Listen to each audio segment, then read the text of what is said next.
If you have seen my review of Liong Ma's Ergonomic Wonderland, the Field Duty EDC, then you've already been filled in on the details of Mr. Ma, his work, and his partnership with the CNC masters over at Rayot Knives. So we'll skip right to the good part for this one. So without further ado, this is the Liong Ma KUF 3.0, or KUF 3.0, if you will. I fell so hard in love with the Field Duty that within a week of it arriving, I ordered this little beauty. For those of you wondering what KUF or KUF means, well, that stands for Kitchen Utility Folder, and the 3.0, well, that's the blade length. Looks-wise, this is much more stylistically pleasing to me than the Field Duty was. Cleaner lines, that wonderful sheep's foot style blade, simple and elegant and modern. Like the Field Duty EDC, this is a smaller knife, and by that I mean like, dude, it's a little guy. It's a little cutie, all things considered. As I said before, the sheep's foot style LMAX blade is coming in at 3 inches long, and opened up the overall length is just a hair under 7 inches, so it's a great, easy to pocket size for daily carry. We've got these nice, stylized deployment slots on the blade that kind of look like angry anime eyes, if you know what I mean, if you're a nerd like me. And opened or closed, I just adore the way this thing looks. The milled titanium pocket clip is not deep carry, but it looks great and it carries good and secure in the pocket. It is a little stiff and tight coming in and out of the pocket, but it works.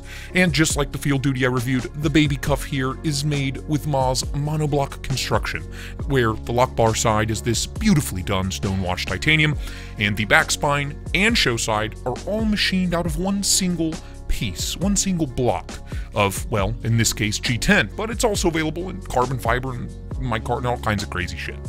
And the tolerances are so tight that it is basically impossible to tell that there is even a seam between the two sides. It's kind of mind-blowing. I drag my fingernail across it every time I carry this piece, and it's not there. Might as well not even be a seam. It's pretty incredible. It's an incredible piece of design by Ma, and per usual, some insane machine work by Rayot. It's a great looking piece, all in all.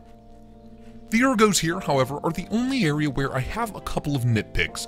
Everything has been knocked down extremely well, so there are no sharp edges or hot spots to speak of, but whereas the Field Duty had all of those wonderful, swoopy ergonomic lines to really lock the hand in place, here on the KUF, the handle is straight lines all around, and because we don't get any kind of finger toil, I never really feel as well locked in and completely secure with my grip.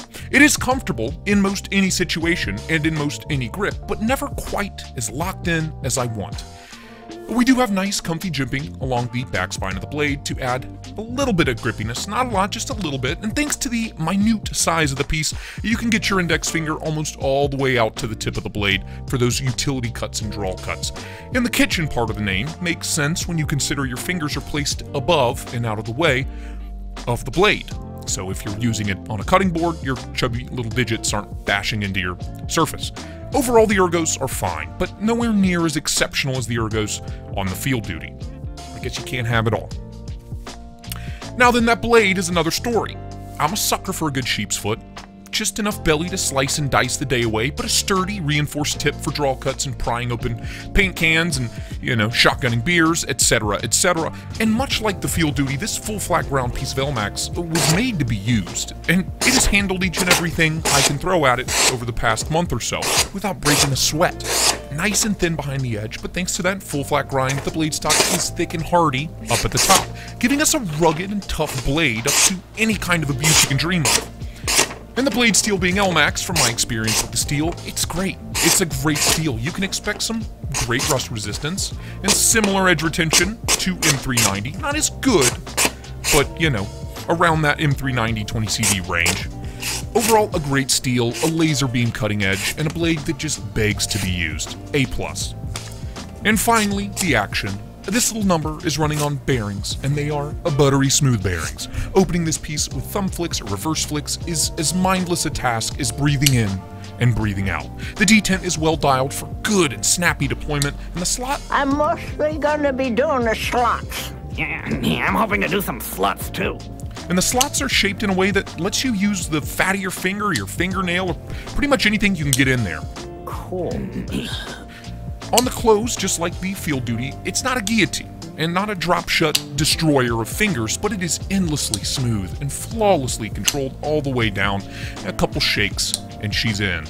And also, like the Field Duty, the monoblock construction leads to an interesting side effect. On the open, and, well, on the close, this piece is exceptionally loud. Like, really loud.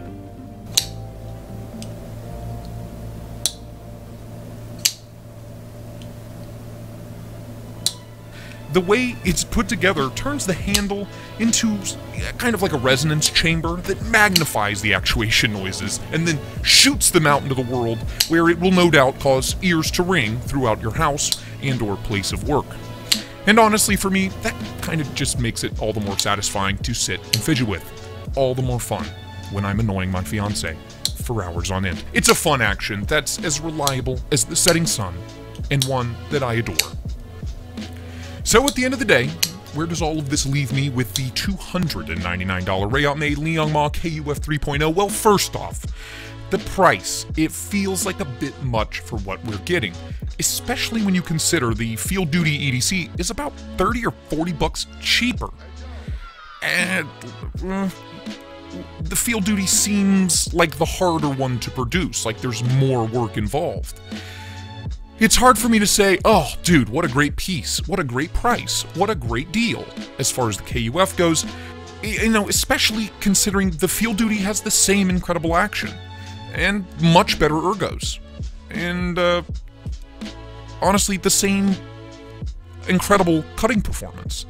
So, whichever one you get, whichever one you lust after, it comes down to personal preference at the end of the day. Both are great knives, and both designs, they shine in their own ways, but if I'm being perfectly honest, for me, I need the blade off the KUF and the handle off the Field Duty. The KUF, for me, has the better blade. It feels nicer to cut with, but the Field Duty is a little bit cheaper, better in the hands, and just as good to use. So, you know, take that for what you will. I'm really just here to tell you a fun story and show you pretty pictures of knives. I can't tell you how to spend your money. I just hope it helps, or I hope it's entertaining in some way.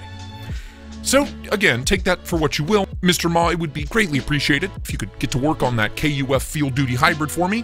Muchas gracias. And if you take personal checks, I'll get that in the mail shortly, within a day or so. So, until next time, thank you for watching. Bye-bye now.